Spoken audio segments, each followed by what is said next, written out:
Welcome to one nation Telugu news. ముందుగా headlines చూద్దాం. జగిత్యాలలో బీజేపీ విజయ సంకల్ప సభ పాల్గొన్న ప్రధాని. కాళేశ్వరం నుంచి ఢిల్లీ దాకా బీఆర్ఎస్ అవినీతి ఉందని వ్యాఖ్య. అవినీతి పరులను వదిలిపెట్టే సమస్య లేదన్న మోదీ.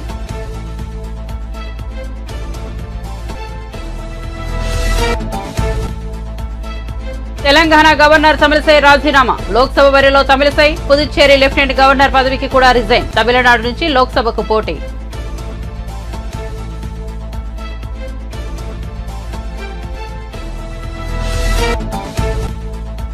ఏబీపీఎస్సీ చైర్మన్ గా కొనసాగే అర్హత సవాంకు లేదన్న పట్టాభి. 2018 నాటి గ్రూప్ 1 మెయిన్స్ రద్దు చేసిన హైకోర్టు.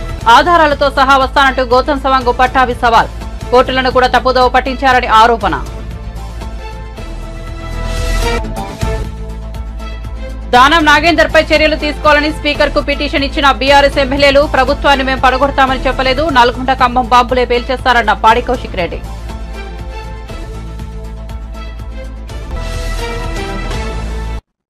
ఇక వార్త వివరాల్లోకి వెళ్తే గవర్నర్ పదవికి తమిళసై సౌందరరాజన్ రాజీనామా చేశారు. తన రాజీనామా లేఖను రాష్ట్రపతి ద్రౌపది ముర్ముకు పంపించారు. పుదుచ్చేరి లెఫ్టినెంట్ గవర్నర్ పదవికి కూడా రాజీనామా చేశారు. కాగా లోక్సభ ఎన్నికల్లో తమిళనాడు నుంచి పోటీ చేస్తారని తెలుస్తోంది. చెన్నై సెంట్రల్ లేదా తూత్తుకూడి నుంచి బీజేపీ టికెట్ ఇవ్వనున్నట్లు సమాచారం. 2014 నుంచి 2019 సెప్టెంబర్ వరకు తమిళనాడు బీజేపీ అధ్యక్షురాలుగా పనిచేసిన విషయం తెలిసిందే. అయితే గత కొంతకాలంగా తమిళసై ప్రత్యక్ష రాజకీయాల్లో వస్తున్నారని ప్రచారం జరుగుతోంది. 2019 సెప్టెంబర్ 8న తెలంగాణకు గవర్నర్ గా తమిళసై నియమితులయ్యారు. దీంతో ఈ పదవిని నిర్వహించిన తొలి మహిళగా నిలిచారు.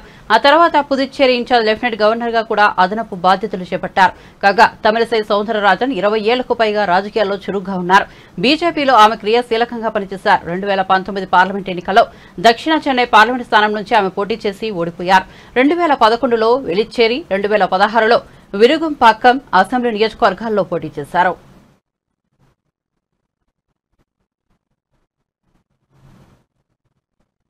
రానున్న పార్లమెంట్ ఎన్నికలపై కాంగ్రెస్ ఫోకస్ చేసింది. మెజార్టీ స్థానాలను దక్కించుకుని ఈసారి ఎలాగైనా విజయం సాధించాలని హస్తం పార్టీ భావిస్తోంది. ఇందులో భాగంగా ఏపీసీసీ చీఫ్ చైర్మన్ వైఎస్ షర్మిలను కడప నుంచి ఎంపీ అభ్యర్థిగా దించనున్నట్టు తెలుస్తోంది. కడప నుంచి కంటెస్ట్ చేయాలని ఇప్పటికే షర్మిలకు కాంగ్రెస్ హైకమాండ్ సమాచారం అందించినట్టు తెలిసింది. హైకమాండ్ సూచన మేరకు షర్మిల సైతం కడపలో ఈసారి ఎంపీగా పోటీ చేసే యోచనలో ఉన్నట్లు సమాచారం. అయితే ఈ నెల 25న కాంగ్రెస్ ఏపీలో తొలి జాబితాను విడుదల చేసే ఛాన్స్ ఉంది.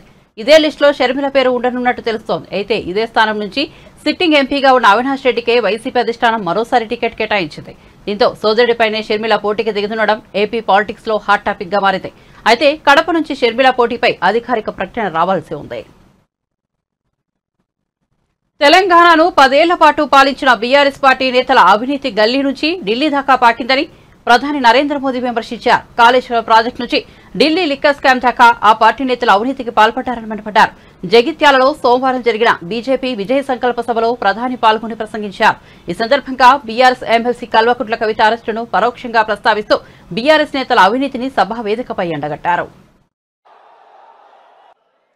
तेलंगाना आया हूं, उसके पहले मैं तेलंगाना के लिए हजारों करोड़ रुपयों की विकास परियोजना की सौगात लेकर भी आपकी सेवा में हाजिर हुआ था। इसी महीने मैंने आदिलाबाद से पूरे देश और तेलंगाना के लिए 56,000 करोड़ रुपए के विकास कार्यों का लोकार्पण कल शिवाजी पार्क में इंडिया अलायंस ने अपना घोषणा पत्र शक्ति को खत्म करने के लिए किया है। मैं इस चुनौती को स्वीकार करता हूं और मैं इन शक्ति स्वरूप माताओं बहनों की रक्षा के लिए जान की बाजी लगा दूंगा, जीवन खपा दूंगा।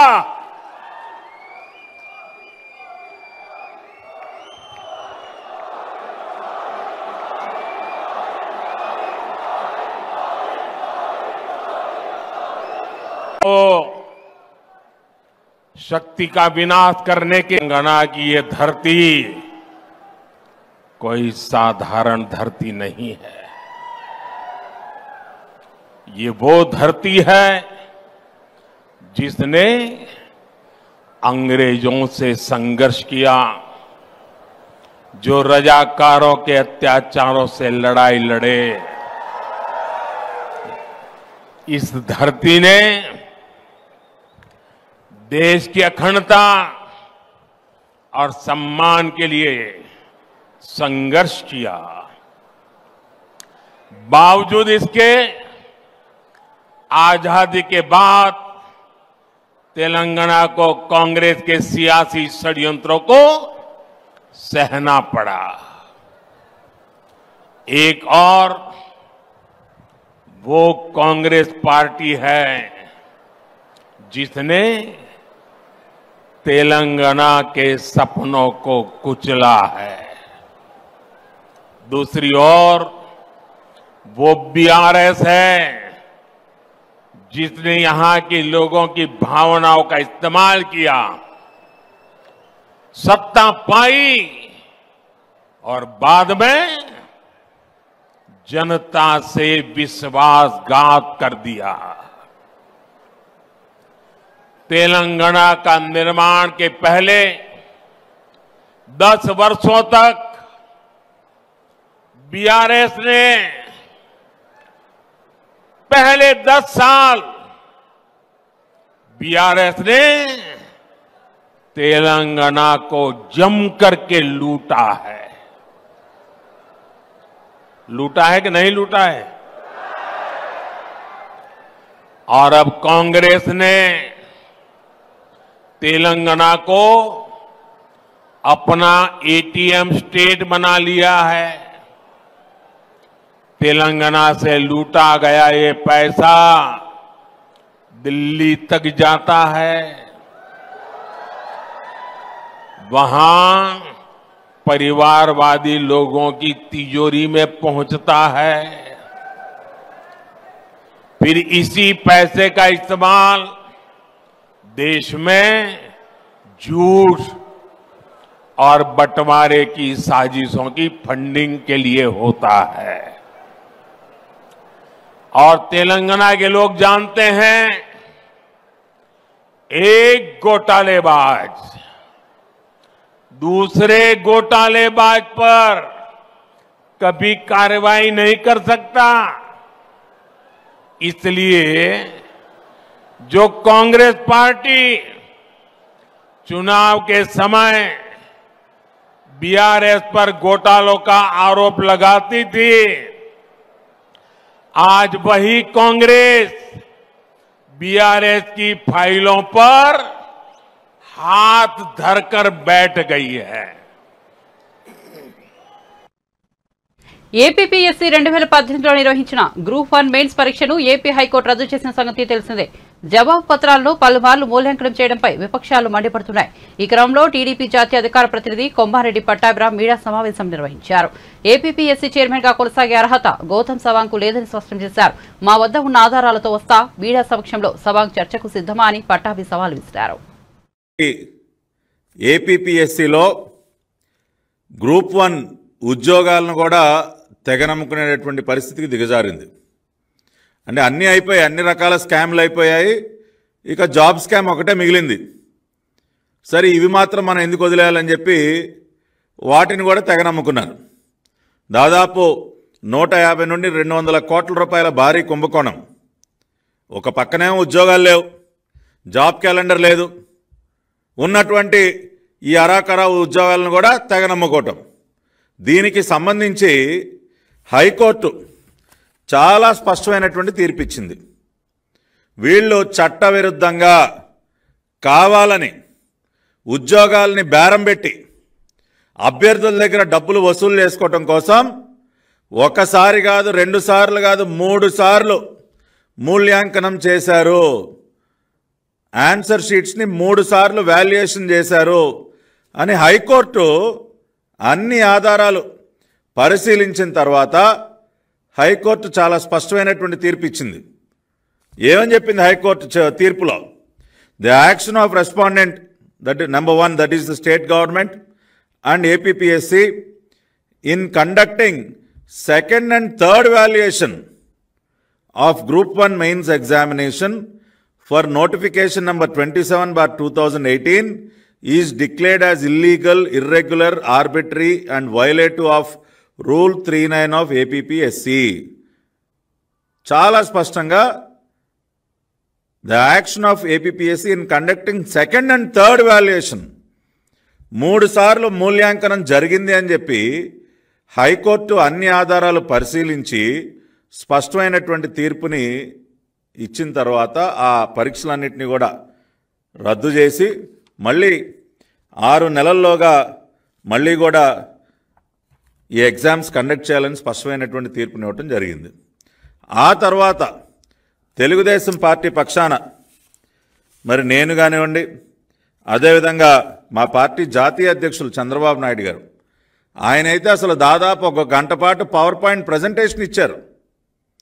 అసలు ఈ స్కామ్ ఎలా జరిగింది, ఏ రకంగా ఈ స్కామ్కి తెరలేపారు, సీతారామాంజనేయులు గారు ఏపీపీఎస్సీ సెక్రటరీగా ఆయన ఎటువంటి అవకతవకలకు పాల్పడ్డారు, ఆ తర్వాత చైర్మన్గా వచ్చినటువంటి గౌతమ్ సవాంగ్ గారు ఆయన మళ్ళీ 3వసారి వాల్యుయేషన్ ఏ రకంగా చేయించారు, అంతకుముందు సీతారామాంజనేయులు గారు ఒకసారి డిజిటల్ పద్ధతిలో ఒకసారి మాన్యువల్ పద్ధతిలో వాల్యుయేషన్ చేయించిన తర్వాత మళ్ళీ గౌతమ్ సవాంగ్ గారు చైర్మన్గా 3వసారి వాల్యుయేషన్ ఏ రకంగా చేయించారు, ఆఖరికి హైకోర్టుకు కూడా 2 సార్లు తప్పుడు అఫిడవిట్లు సమర్పించి ఏ రకంగా కోర్టును కూడా తప్పుదోవ పట్టించారు. ఇటువంటివన్నీ ఆయన పవర్ పాయింట్ ప్రజెంటేషన్ ద్వారా ప్రజల ముందు ఉంచితే, నిన్న మళ్ళీ కూడా ఏపీపీఎస్సీ గౌతమ్ సవాంగ్ గారు మళ్ళీ ఏం చెప్తారండి, ఒకసారే మూల్యాంకనం చేశాం. ఇది ఆయన మళ్ళీ నిన్న మీడియాతో మాట్లాడుతూ ఆయన చెప్పింది. ఒకసారే మూల్యాంకనం చేశాం. గ్రూప్ 1 ప్రధాన పరీక్ష జవాబు పత్రాల మూల్యాంకనం ఒకసారి మాత్రమే జరిగిందని ఏపీపీఎస్సీ చైర్మన్ గౌతమ్ సవాంగ్ గారు వెల్లడించారు. గ్రూప్ 1 ప్రధాన పరీక్షలను రద్దు చేస్తూ హైకోర్టు ఇచ్చిన తీర్పుపై అప్పీలుకు వెళ్తాం. అదేవిధంగా ఆయన ఇంకొక మాట కూడా అన్నారు, కమిషన్పై వచ్చిన ఆరోపణలకు సరైన సమయంలో సరైన విధంగా వివరణిస్తాం. ఏం వివరణిస్తారండి? ఇంకా అంటే సరైన సమయం అంటే ఎప్పుడండి? మీరు రిటైర్ అయిపోయిన తర్వాత, లేదంటే మిమ్మల్ని గవర్నర్ గారు డిస్మిస్ చేసిన తర్వాత. మన గవర్నర్ గారు కూడా ఫిర్యాదు చేయడం జరిగింది. సీఎం రేవంత్ రెడ్డికి మెజారిటీ ఉంది, మేము ప్రభుత్వాన్ని కూల్చమని స్పష్టంగా చెబుతున్నామని కరీంనగర్ బీఆర్ఎస్ లోక్సభ అభ్యర్థి బోయినపల్లి వినోద్ కుమార్ అన్నారు.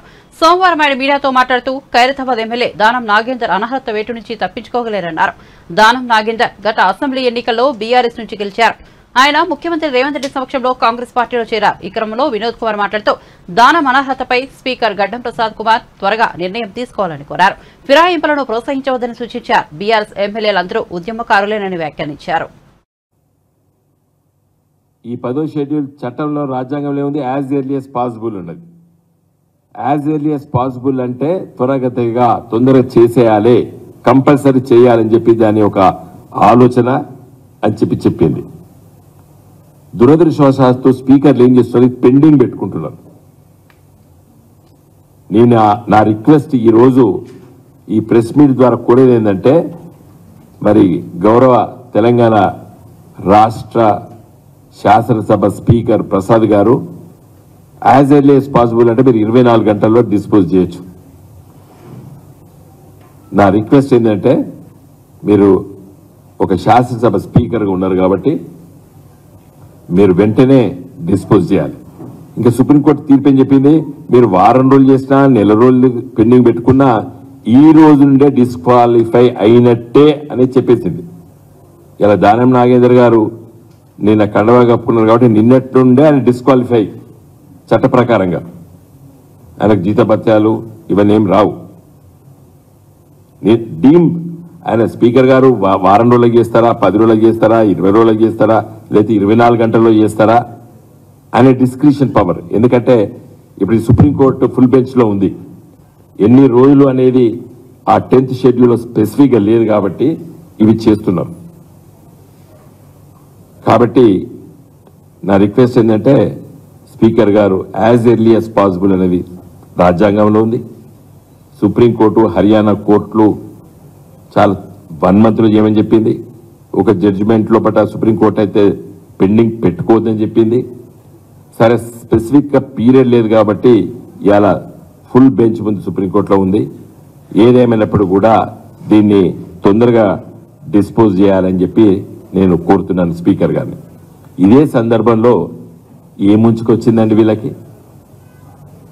పోయి ఏం చేస్తారు? అలా ప్రభుత్వం ఉన్నది, ఆ ప్రభుత్వాన్ని కూర్చము, మాకు అవసరమే లేదని చెప్పి స్పష్టంగా మేము చెప్పినాం. వాళ్ళే ఊహించుకుంటారు, వాళ్ళే ఊహించుకుంటారు. ఈ ప్రభుత్వం ఎవరైనా కూల్చామని ఎవరని లేదు, మీరే మాట్లాడుకుంటారు. ఇదే రేవంత్ రెడ్డి గారు ముఖ్యమంత్రి గారు ఈ మధ్యనే ఎక్కడ మాట్లాడిండు, అసలు రాజ్యాంగంలో ఇది పెట్టాలి, ఉరి తీయాలి, అసలు ఒక పార్టీలో గెలిచినోడు ఇంకో పార్టీలో పోవద్దు అని ఒక బ్రహ్మాండమైన స్పీచ్ ఇచ్చిండు రేవంత్ రెడ్డి గారు. మరి నేను ఆయనే కండవా కప్పాను. మన ముఖ్యమంత్రి అయిన తర్వాత ఇచ్చాడు, అసలు ఉరి తీయాలి, రాజ్యాంగంలో అట్లా పెట్టాలి, అసలు పార్టీ డిస్క్వాలిఫై ఇమ్మీడియట్ చేయాలి, పార్టీలు ఎట్లా మారుతారు అని చాలా విషయాలు చెప్పారు. వారు అనుకున్నారు వాళ్ళ పార్టీ వాళ్ళు మారుతారు కాబట్టి ఆయన స్పీచ్ ఇచ్చిండు. వేరే పార్టీల నుంచి వెళ్ళి ఇప్పుడు లాక్కుంటాడు. రేవంత్ రెడ్డి గారు అసలు ప్రోత్సహించండి, మీకు మంచిగానే ఉన్నది మెజారిటీ, 5 ఏళ్ళు పరిపాలించండి. మీరు చూసుకోవాల్సింది ఏంటంటే మీ పార్టీలో ఉన్నవాళ్ళు పోకుండా చూసుకోండి. కాబట్టి నేను అనేది ఏంటంటే ఎట్లా పోతారండి వీళ్ళు టీఆర్ఎస్ గెలిచిన వాళ్ళు? ఇవాళ ప్రజలు ఎంత బాధపడుతున్నారు, ప్రభుత్వమే పోయినందుకు బాధపడుతున్నారు. ఇవాళ ఎంపీలు రంజిత్ రెడ్డి గారు, పస్తూర్ దయాకర్ గారు, బీబీ పాటిల్ గారు, కొంతమంది కాంగ్రెస్కు, కొంతమంది బీజేపీకి. ఇవాళ బీజేపీ టికెట్ ఇచ్చిన దాదాపు 8-9 మంది ఈ గులాబీ జెండా ఎంపీలు నాతో పనిచేసే వాళ్ళు పార్లమెంట్లో. నా రిక్వెస్ట్ ఏంటంటే నేను దయచేసి డిఫెక్షన్స్ ను ప్రోత్సహించకండి. సరే మీ పార్టీ చేసింది కదా అని కూడా అడగొచ్చు. నేనేం తప్ప, నేను ఏది చేస్తే కూడా తప్పేం చెప్తున్నది. ఎందుకంటే ఆమె లాయర్ బై ప్రొఫెషన్. నేను ఎప్పుడు కూడా నాకు ఇష్టం లేదు డిఫెక్షన్స్. 10 ఏళ్ల పాలనలో బీఆర్ఎస్ వేల కోట్ల అవినీతికి పాల్పడిందని కేంద్ర మంత్రి కిషన్ రెడ్డి ఆరోపించారు. తెలంగాణ అభివృద్ధికి ప్రధాని మోదీ ఎంతో సహకారం అందించారని చెప్పారు. జగిత్యాలలో నిర్వహించిన విజయ సంకల్ప సభలో ఆయన ప్రసంగించారు. కాంగ్రెస్ సర్కార్ పనితీరుపై విమర్శలు గుప్పించారు. వరకు కూడా నరేంద్ర మోడీ గారి నాయకత్వంలో శాంతియుతమైనటువంటి పద్ధతిలో, ప్రజాస్వామ్య పద్ధతిలో అన్ని సమస్యలను ఒకటి తర్వాత ఒకటి పరిష్కారం చేసుకుంటూ దేశాన్ని అభివృద్ధి పథంలో, దేశ ప్రజలను దారిద్ర్య రేఖ నుంచి మరి పైకి తీసుకొచ్చేటువంటి కార్యక్రమం. వారి హయాంలో 25 కోట్ల మంది ప్రజలు దారిద్ర్య రేఖ నుంచి పైకి తీసుకొచ్చినటువంటి ఘనత నరేంద్ర మోడీ గారి నాయకత్వానికి దక్కుతుంది. మన రాష్ట్రంలో కూడా మనకందరికీ తెలుసు, జాతీయ రహదారుల విషయంలో కావచ్చు, లేకపోతే మన యొక్క రామగుండంలో ఎరువుల పరిశ్రమ కావచ్చు, మన యొక్క నిజామాబాద్, వరంగల్, ఆదిలాబాద్ జిల్లాలకు సంబంధించి నేషనల్ టర్మరిక్ బోర్డు కావచ్చు, జాతీయ పసుపు బోర్డు కావచ్చు, లేక ఈ యొక్క గ్రామీణ ప్రాంతాలలో గ్రామ పంచాయతీలకు అన్ని రకాల నిధులు ఇచ్చే కార్యక్రమం కావచ్చు, లేక ఈరోజు మన యొక్క తెలంగాణ రాష్ట్రంలో అన్ని రకాల మౌలిక వసతు కల్పనలో లాస్ట్ 10 ఇయర్స్ నరేంద్ర మోడీ గారి నాయకత్వంలో గత 10 సంవత్సరాలుగా 10 లక్షల కోట్ల రూపాయలు తెలంగాణ రాష్ట్రానికి ఈ యొక్క నరేంద్ర మోడీ గారి ప్రభుత్వము ఖర్చు చేసిన విషయాన్ని మనం చేస్తా ఉన్నాను. మన తెలంగాణ సమాజం అంతా కూడా నరేంద్ర మోడీ గారిని ఈరోజు ఆశీర్వదించాల్సిన అవసరం ఉంది. తెలంగాణ అభివృద్ధి కోసం నరేంద్ర మోడీ గారి నాయకత్వంలో కేంద్ర ప్రభుత్వం అంకిత భావంతో ప్రయత్నం చేస్తూ ఉంది. అందుకే మీ అందరినీ కోరుతా ఉన్నాను.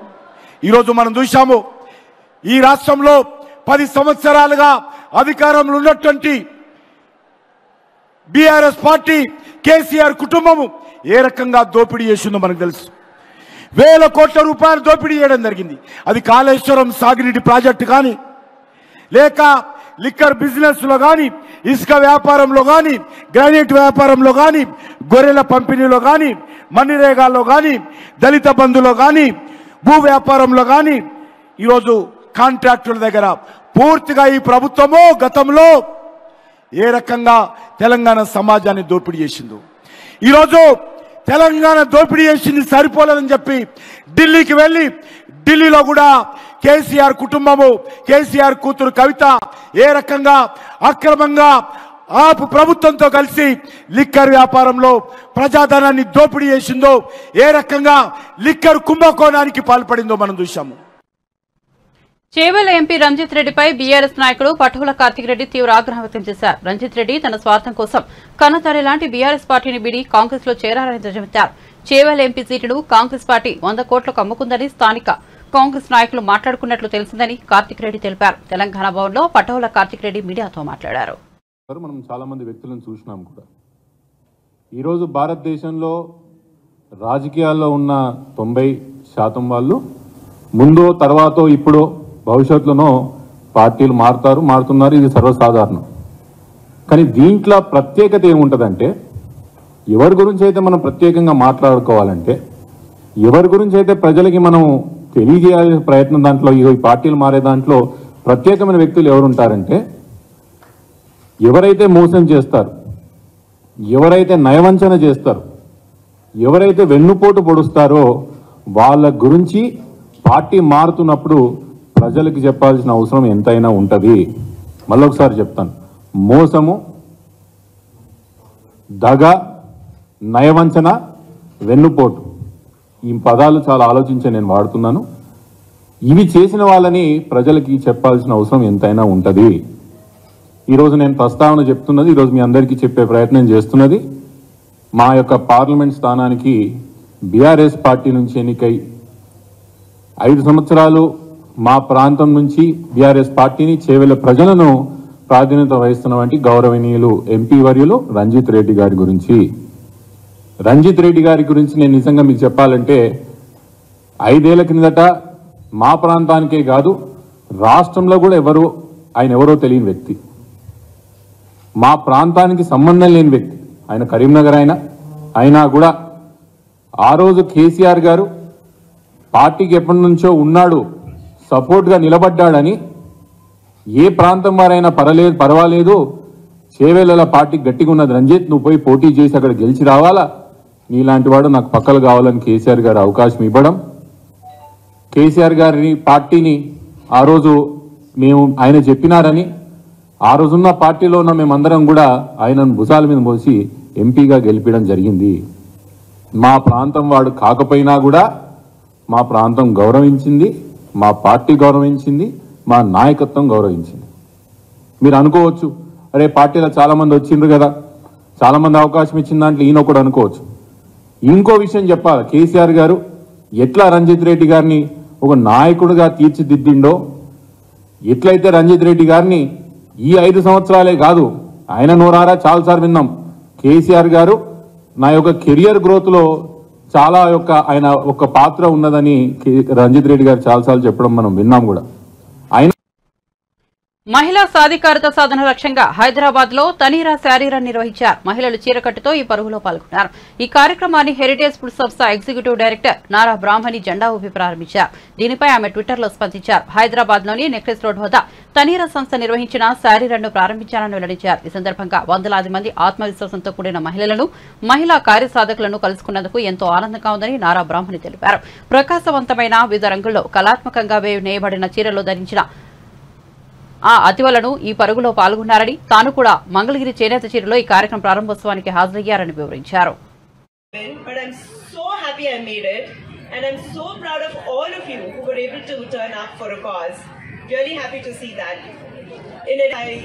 Said that I always kept my health, my well-being before that of my family members or my loved ones.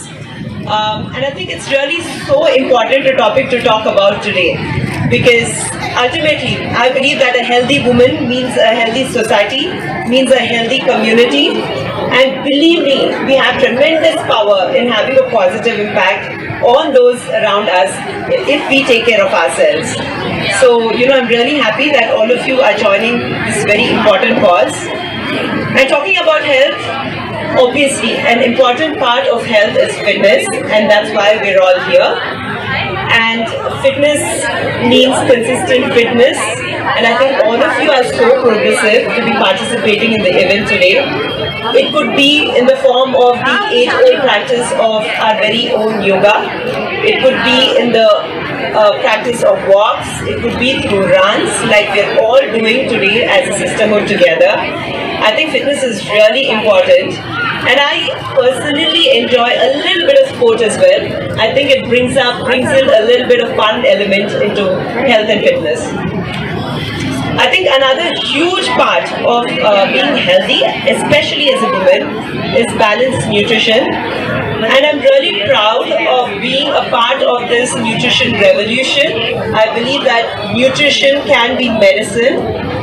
We've been running Heritage Foods as a company for over 30 years now, and we've been offering pure and healthy fresh dairy products to our consumers for several decades. That makes me really, really, really proud. And I really hope all of you enjoy some of our products, especially our refreshing buttermilk, etc. during your run. So really looking forward to that as well. I'd like to take this opportunity to thank the Tamara team. Unique event together, because I feel that they send out a very strong message through today's Sari Run. So for all women, no matter what language we speak, where we come from, or what we do, or even what we wear. We could be wearing a pair of tracks, or we could be wearing a beautiful hand-woven sari, like most of you are wearing today. మంగళగిరిని అభివృద్ధికి care of address గా మార్చడమే లక్ష్యమని రాబోయే ఎన్నికల్లో తనకు అవకాశం ఇస్తే అన్ని వర్గాల ప్రజలకు అందుబాటులో ఉండి సేవలు అందిస్తానని టీడీపీ జాతీయ ప్రధాన కార్యదర్శి నారా లోకేష్ పేర్కొన్నారు. మంగళగిరి నియోజకవర్గంలోని పలువురు తటస్థ ప్రముఖులను లోకేష్ మర్యాదపూర్వకంగా కలుసుకున్నారు. లోకేష్ తొలుత మంగళగిరి 8వ వార్డుకు చెందిన ప్రముఖుడు అందే వెంకన్న నివాసానికి వెళ్లారు. అక్కడ లోకేష్ కు వెంకన్న కుటుంబ సభ్యులు సాధారణంగా స్వాగతం పలికారు. వెంకన్న ఆర్ఎస్ఎస్ లో క్రియాశీలక సంచాలక సభ్యుడిగా ఉన్నారు. నియోజకవర్గంలో ప్రధాన సమస్యలతో పాటు పద్మశాలి సామాజిక వర్గీయులు ఎదుర్కొంటున్న సమస్యలను వెంకన్న ఈ సందర్భంగా లోకేష్ ఎదుట ప్రస్తావించారు.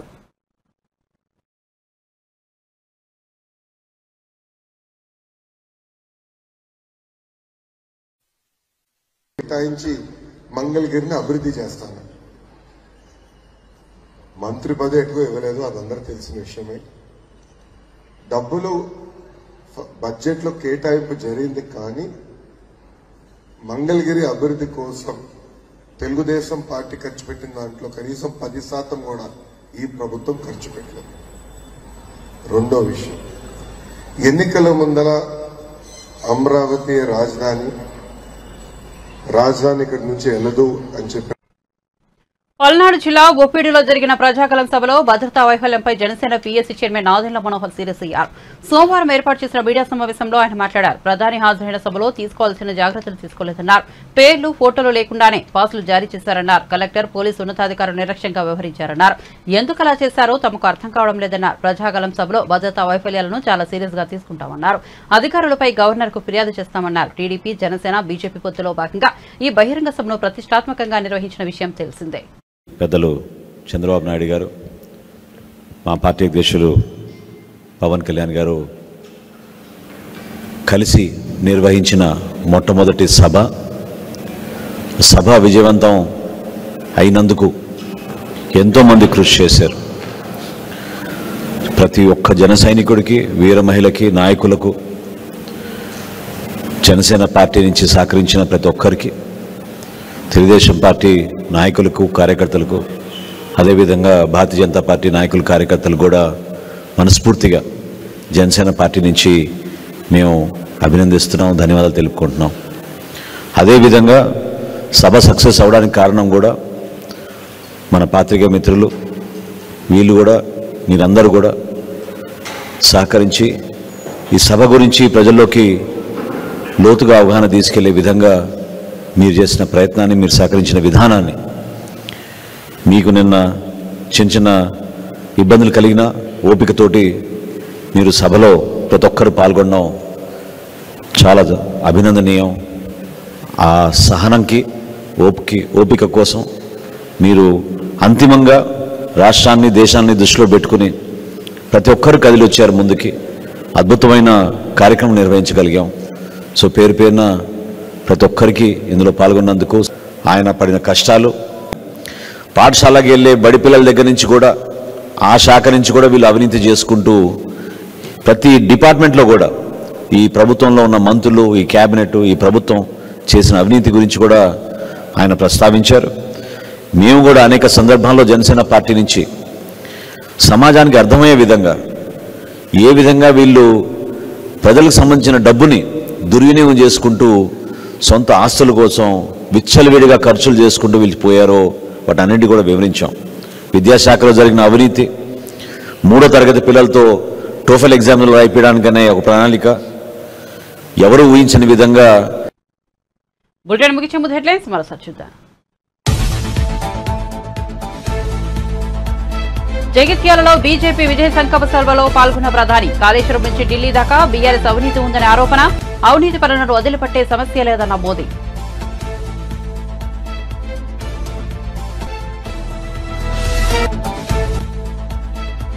తెలంగాణ గవర్నర్ తమిళసై రాజీనామా. లోక్సభ బరిలో తమిళసై. పుదుచ్చేరి లెఫ్టినెంట్ గవర్నర్ పదవికి కూడా రిజైన్.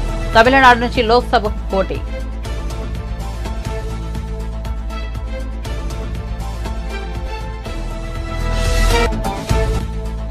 ఏపీపీఎస్సీ చైర్మన్ గా కొనసాగే అర్హత సవాంకు లేదన్న పటాభి.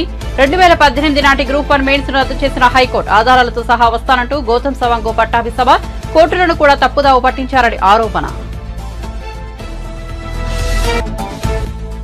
దానం నాగేందర్ పై చర్యలు తీసుకోవాలని స్పీకర్ కు పిటిషన్ ఇచ్చిన బీఆర్ఎస్ ఎమ్మెల్యేలు. ప్రభుత్వాన్ని మేము పడగొడతామని చెప్పలేదు. నల్గొండ ఖమ్మం బాంబులే పేల్చేస్తారన్న పాడి కౌశిక్ రెడ్డి.